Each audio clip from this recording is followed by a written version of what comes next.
sekalian. Nah, kalau ada makanannya itunya dulu. Biar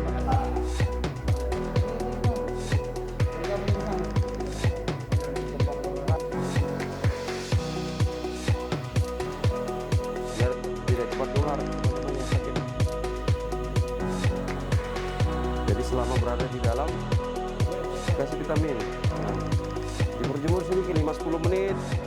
Hari ini kita lakukan pengecekan rutin terkait dengan keadaan tahanan di rutan Polres Palopo, dan memang ada beberapa orang dari tahanan kita yang merasakan sakit. Oleh karena itu tentunya kita lakukan pemeriksaan.